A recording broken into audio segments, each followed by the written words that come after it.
Hi, welcome to another edition of Fleet Momentum video series produced by Automotive Fleet magazine. I'm Chris Brown, Associate Publisher of Automotive Fleet.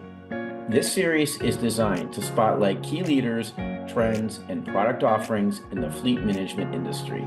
This episode is sponsored by and produced in partnership with ABM. Today we'll talk to Tom Berton, Director of E-Mobility and Electrical Infrastructure at ABM. Tom and I will discuss how fleets can expedite the build-out of their EV infrastructure and then effectively maintain that infrastructure to keep their fleet vehicles deployed. But before we begin, remember to follow and connect with us on social media, and be sure to subscribe to our YouTube channel so you don't miss future episodes of Fleet Momentum.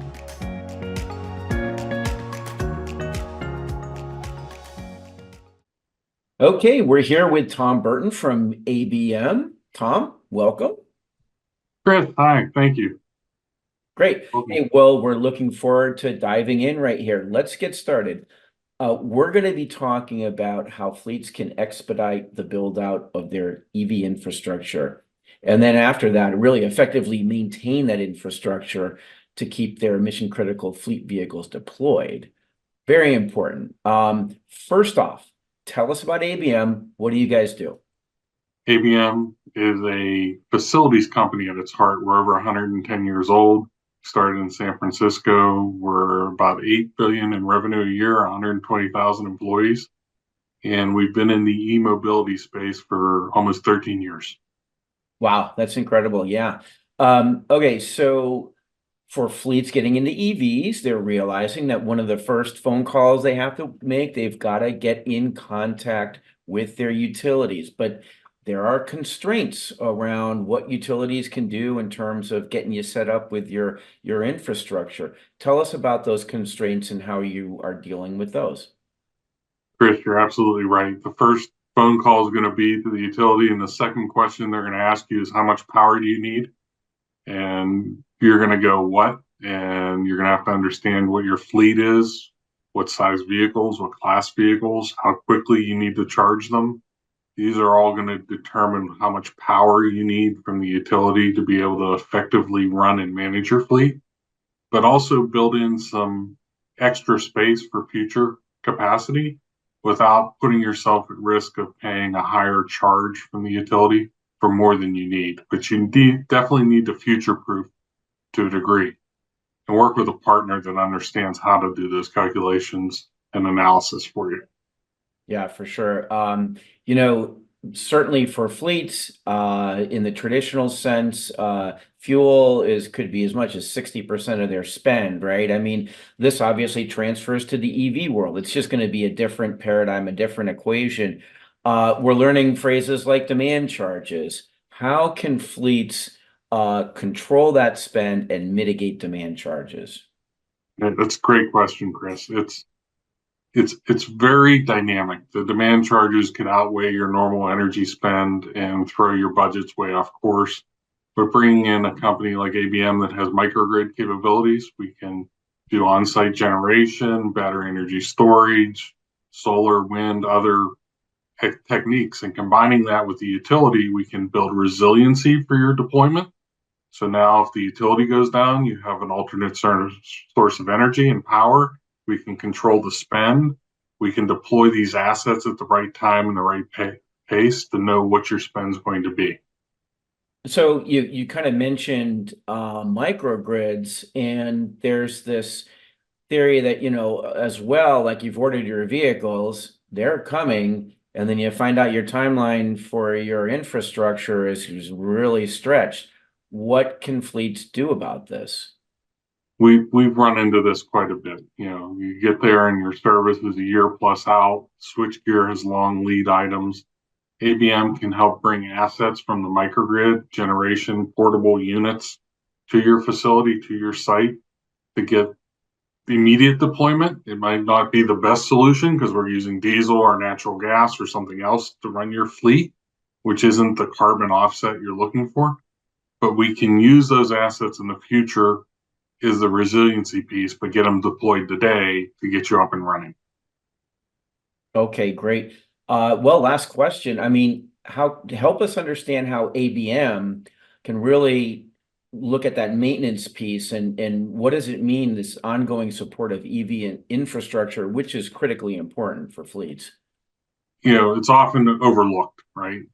People are spending a lot of money on SLA agreements, which is service level agreements, give a high response rate and time. We should be taking that spend and putting in an extra port or an extra two ports to allow for the resiliency on your infrastructure locally. And that allows time for the shipment of parts and pieces and manpower to get to the site to fix that. Just like your fuel pumps, you can't rely on one pump. You're going to have a pump go down sometime. They need to have that versatility in your infrastructure to allow this to happen. Putting in a portable generator connection, other things like this. ABM is really good at that. We're also highly evolved in the maintenance of the equipment. We've built and developed a training program for technicians and built a training center in Cumming, Georgia. We called our electrification center. There we do the interoperability testing between the vehicles, the hardware, the software, the network platforms. We have a complete microgrid with solar, battery energy storage, and generation. So we can test all the assets together and actually prove what we say we can do in our center and bring that training piece in to have the uptime and reliability of the equipment in the field is an absolute must today. Let me ask you too about contracts, because for maintenance, you can, have a contract. They're not cheap actually, but there's other things you might be able to do with resiliency on top of a contract or instead of a contract. Yeah, that's building in the N+1, the N+2, and you have to do maintenance on this equipment. The terminals get damaged from plug-in connection variants. There are all sorts of items. It's a emerging field, right? The technology is changing every 3 to 5 years, so you need to keep up with it. Even though you're not buying a diesel pump and keeping it for 20 years. It doesn't exist in this world today. It's a 5 to 10 year cycle on the lifespan of equipment. And every 3 to 5 years, there's a new piece of equipment, a new technology coming out. So what's right today may not be right tomorrow.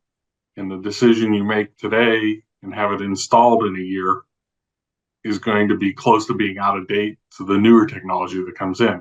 And this frustrates a lot of fleet owners. So having a partner that knows this roadmap, deals with this roadmap, and understands it can help guide you to avoid the mistakes that are happening.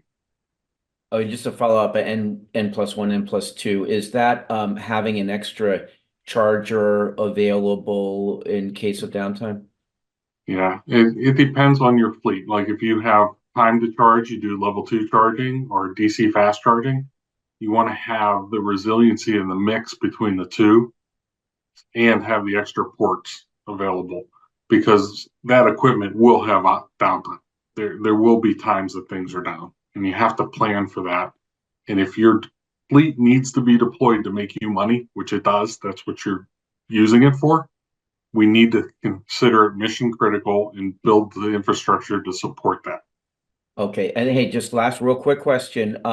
In terms of that resiliency port, let's say, when is it recommended that it would be like a level 3 DCFC, and when can it be like a level 2 charge port?